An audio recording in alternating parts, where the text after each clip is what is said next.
بسم اللہ الرحمن الرحیم۔ السلام علیکم دوستو، قرآن مجید کی سورہ بقرہ کی آیت نمبر 154 میں اللہ تعالیٰ ارشاد فرماتے ہیں، اور جو لوگ اللہ کی راہ میں قتل کیے جاتے ہیں ان کے بارے میں یہ نہ کہو کہ وہ مردہ ہیں، بلکہ وہ تو زندہ ہیں لیکن تمہیں خبر نہیں۔ دوستو، آج کی اس ویڈیو میں ہم شہداء کے مقام و مرتبے کے حوالے سے تذکرہ کریں گے اور آپ کو شہداء کی شان کے حوالے سے چند ایسے واقعات بھی سنائیں گے جو مذکورہ آیت کی زندہ تفسیر ہیں، اور ان واقعات کو سن کر انسان کا ایمان تازہ ہو جائے گا۔ شہداء کی شان کے واقعات اور نبی صلی اللہ علیہ وآلہ وسلم کے ارشادات کے بتانے کے ساتھ ساتھ ہم آپ کو غزوہ احد سے مدینہ واپسی کے بارے میں بھی بتائیں گے کہ شہداء کی تدفین سے فارغ ہو کر جب آپ صلی اللہ علیہ وآلہ وسلم مدینہ پہنچے تو منافقین کی جانب سے کیا رد عمل دیکھنے کو ملا، اور ان کے ساتھ نبی کریم صلی اللہ علیہ وآلہ وسلم نے کیا سلوک فرمایا۔ دوستو، ویڈیو نہایت ہی ایمان افروز ہونے کے ساتھ دلچسپ بھی ہونے والی ہے، لہٰذا آپ نے ویڈیو کو سکپ نہیں کرنا اور ویڈیو کو آخر تک ضرور دیکھنا ہے۔ دوستو، شہداء کے بارے میں اللہ تعالیٰ نے فرما دیا ہے کہ وہ زندہ ہیں، تو دوستو اس بات میں بال برابر بھی شک کی گنجائش نہیں ہے، اور اللہ کے فرمان کی ایسی سینکڑوں مثالیں لوگوں نے اپنی آنکھوں سے ملاحظہ بھی کی ہیں۔ انہی واقعات سے یہ واقعات بھی ہیں جو ہم آپ کی سماعتوں کی نظر کرنے جا رہے ہیں۔ روایات بتاتی ہیں کہ کافی مدت بعد احد کے میدان میں سیلاب آ گیا، اس سے وہ قبر کھل گئی۔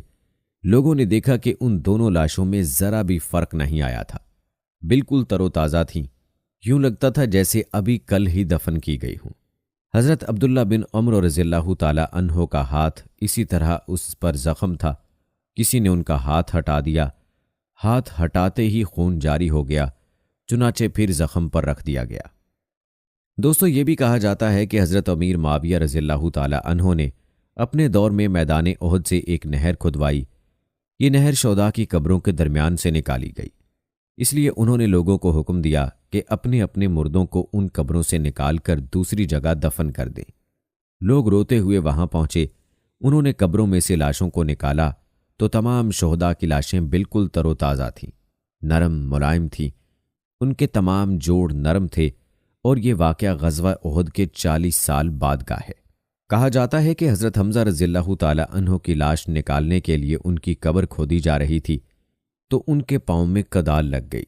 کدال کا لگنا تھا کہ حضرت حمزہ رضی اللہ تعالی عنہ کے پاؤں سے خون جاری ہو گیا، گویا ان کا جسم اس طرح تر و تازہ تھا جیسے کسی زندہ انسان کا ہوتا ہے، یہاں تک کہ خون بھی خشک نہیں ہوا تھا، اور خون شریانوں میں اس طرح جاری تھا کہ ذرا سی کدال لگتے ہی پیر سے جاری ہو گیا۔ دوستو، دوسری یہ بات سامنے آئی کہ ان لاشوں سے مشک جیسی مہک آ رہی تھی۔ یہ واقعہ غزوہ احد کے تقریباً 50 سال بعد کا ہے، جبکہ مدینہ منورہ کی مٹی اس قدر شور یعنی نمکیات والی ہے کہ پہلی ہی رات لاش میں تبدیلی کا عمل شروع ہو جاتا ہے۔ دوستو، معلوم ہوا جس طرح زمین انبیاء کے جسموں میں کوئی تبدیلی نہیں کر سکتی، اسی طرح شہداء کے جسم بھی سلامت رہتے ہیں۔ اسی طرح حضرت خارجہ بن زید رضی اللہ تعالی عنہ اور حضرت سعد بن ابی رضی اللہ تعالی عنہ کو ایک قبر میں دفن کر دیا گیا۔ یہ ان کے چچا زاد بھائی تھے۔ بعض لوگ اپنے شہداء کو احد سے مدینہ منورہ لے گئے تھے، لیکن حضور اکرم صلی اللہ علیہ وآلہ وسلم نے حکم فرمایا کہ انہیں واپس لایا جائے اور میدان احد ہی میں دفن کیا جائے۔ پھر آپ صلی اللہ علیہ وآلہ وسلم نے غزوہ احد کے شہداء کے بارے میں فرمایا، میں ان سب کا گواہ ہوں، جو زخم بھی کسی کو اللہ تعالیٰ کے راستے میں لگا ہے، اللہ تعالیٰ قیامت کے دن اس زخم کو دوبارہ اسی حالت میں پیدا فرمائیں گے کہ اس کا رنگ خون کے رنگ کا سا ہوگا اور اس کی خوشبو مشک جیسی ہوگی۔ دوستو، غزوہ احد میں شہید ہونے والے صحابہ میں حضرت جابر رضی اللہ تعالی عنہ کے والد عبداللہ رضی اللہ تعالی عنہ بھی تھے۔ حضور نبی کریم صلی اللہ علیہ وآلہ وسلم نے حضرت جابر رضی اللہ تعالی عنہ سے فرمایا، اے جابر، کیا میں تمہیں ایک بات نہ بتا دوں؟ اور وہ یہ ہے کہ جب بھی اللہ تعالیٰ کسی شہید سے کلام فرماتا ہے تو پردوں میں سے کلام فرماتا ہے، لیکن اس ذات حق نے تمہارے باپ سے روبرو کلام فرمایا اور فرمایا، مجھ سے مانگو میں عطا کروں گا۔ انہوں نے کہا، اے باری تعالیٰ، مجھے پھر دنیا میں لوٹا دیا جائے تاکہ وہاں پہنچ کر میں ایک بار پھر تیری راہ میں قتل ہو سکوں۔ اس پر اللہ تعالیٰ نے فرمایا، یہ میری عادت کے خلاف ہے کہ مردوں کو دوبارہ دنیا میں لوٹاؤں، انہوں نے عرض کیا پروردگار، جو لوگ میرے پیچھے دنیا میں باقی ہیں ان تک یہ بات پہنچا دے کہ یہاں شہداء کو کیسے کیسے انعامات سے نوازا جاتا ہے۔ اس پر اللہ تعالیٰ نے یہ آیت نازل فرمائی جس کا ترجمہ یہ ہے، اور اے مخاطب، جو لوگ اللہ کی راہ میں قتل کیے گئے انہیں مردہ مت خیال کرو، بلکہ وہ لوگ زندہ ہیں اور اپنے پروردگار کے مقرب ہیں، انہیں رزق بھی ملتا ہے۔ حضرت صلی اللہ علیہ وآلہ وسلم بنی دینار کی ایک عورت کے پاس پہنچے۔ اس عورت کا شوہر، باپ اور بھائی اس غزوہ میں شہید ہوئے تھے۔ ایک روایت کے مطابق ان کا بیٹا بھی شہید ہوا تھا۔ جب لوگوں نے انہیں یہ خبر سنائی تو انہوں نے فوراً پوچھا، رسول اللہ صلی اللہ علیہ وآلہ وسلم کا کیا حال ہے؟ لوگوں نے بتایا، اللہ کا شکر ہے آپ بخیر و عافیت ہیں۔ اس پر عورت نے کہا، میں آپ کو اپنی آنکھوں سے دیکھ لوں؟ پھر جب انہوں نے آپ صلی اللہ علیہ وآلہ وسلم کو آتے دیکھ لیا تو بولی، آپ خیریت سے ہیں تو ہر مصیبت ہیچ ہے، یعنی اب کسی غم کی کوئی اہمیت نہیں۔ اللہ اکبر۔ دوستو، حقیقت میں ہر مسلمان کے دل میں نبی کریم صلی اللہ علیہ وآلہ وسلم کی ایسی ہی محبت ہونی ضروری ہے کہ ہر رشتہ سے بڑھ کر اللہ اور اس کے رسول صلی اللہ علیہ وآلہ وسلم کی محبت دل میں ہو، اور اللہ تعالیٰ نے یہ محبت صحابہ کو عطا فرمائی تھی۔ اللہ ایسی ہی محبت ہمیں بھی عطا فرما دے، آمین۔ اور دوستو، یاد رہے کہ اگر نبی کریم صلی اللہ علیہ وآلہ وسلم کے ساتھ ایسی محبت نہ ہوگی تو ایمان کامل نہیں ہو سکتا، اور اس کا ذکر خود نبی کریم صلی اللہ علیہ وآلہ وسلم کی احادیث مبارکہ میں موجود ہے۔ دوستو، کہتے ہیں غزوہ احد میں حضرت قتادہ بن نعمان رضی اللہ تعالی عنہ کی آنکھ میں زخم آ گیا تھا، یہاں تک کہ آنکھ ڈیلے سے باہر نکل آ کر لٹک گئی تھی۔ لوگوں نے اسے کاٹ ڈالنا چاہا، اور اس بارے حضور نبی کریم صلی اللہ علیہ وآلہ وسلم سے پوچھا۔ آپ صلی اللہ علیہ وآلہ وسلم نے فرمایا، کاٹو نہیں۔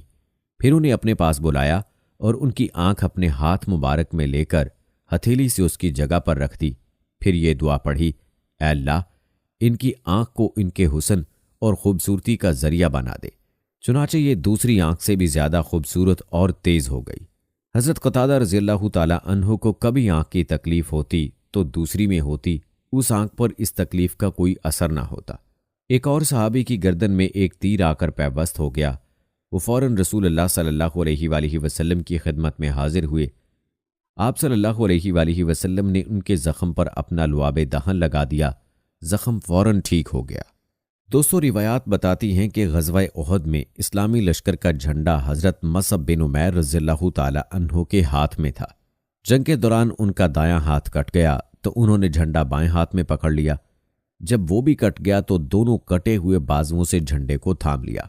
اس وقت وہ سورت آل عمران کی یہ آیت تلاوت کر رہے تھے۔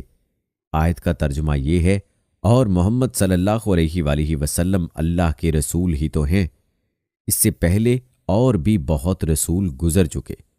سورہ آل عمران آیت نمبر 144۔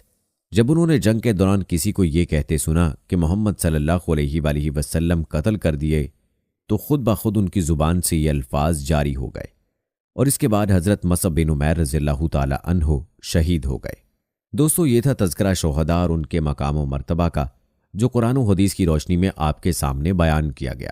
شہداء کے بارے میں سورہ آل عمران میں اللہ تعالیٰ کا ارشاد ہے، جو لوگ اللہ کی راہ میں قتل کیے گئے ان کو مردہ نہ سمجھو، بلکہ وہ تو زندہ ہیں، اپنے پروردگار کے مقرب ہیں، کھاتے پیتے ہیں، وہ خوش ہیں اس چیز سے جو ان کو اللہ تعالیٰ نے اپنے فضل سے عطا فرمائی، اور جو لوگ ان کے پاس نہیں پہنچے ان سے پیچھے رہ گئے ہیں، ان کی بھی اس حالت پر وہ خوش ہوتے ہیں کہ ان پر بھی کسی طرح کا خوف واقع ہونے والا نہیں، اور نہ وہ مخموم ہوں گے۔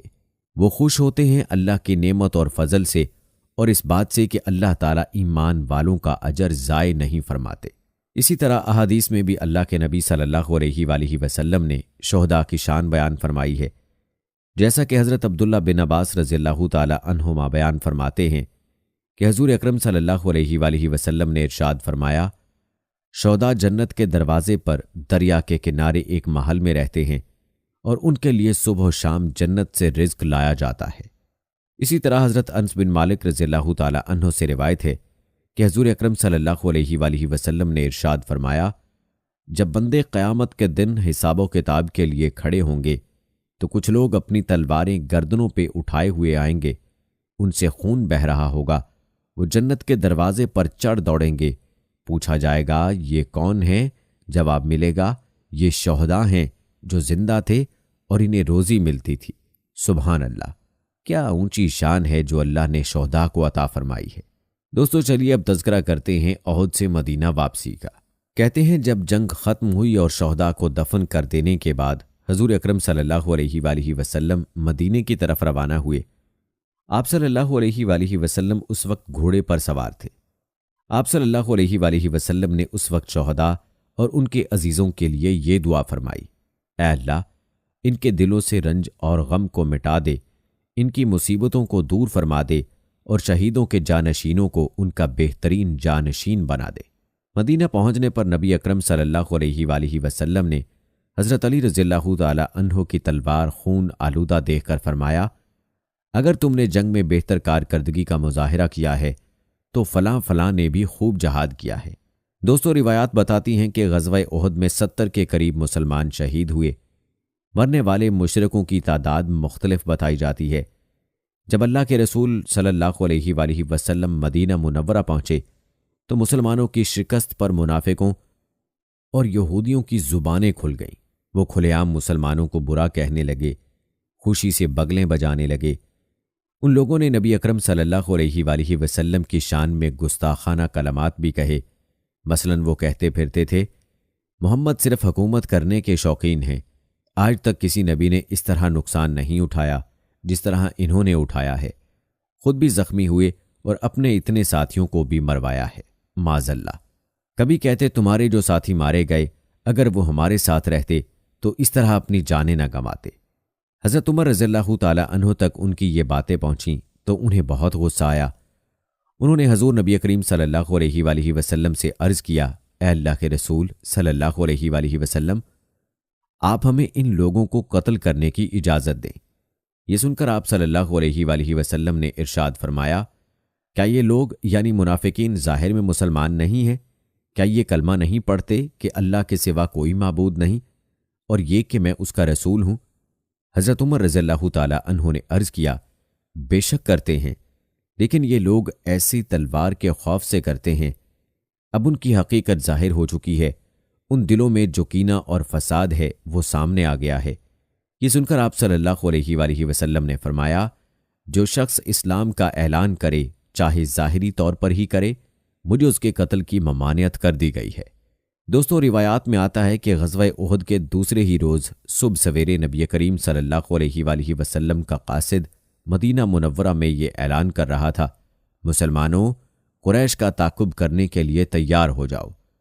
اس تعاقب کے نتیجے میں کون سے غزوہ پیش آیا یہ ہم اپنی اگلی ویڈیو میں بھی تفصیل سے بتائیں گے انشاءاللہ۔ تو ہماری اگلی ویڈیو کو بھی آپ نے غور سے سننا اور دیکھنا ہے۔ اسی کے ساتھ مجھے اگلی ویڈیو تک اجازت دیں، فی امان اللہ۔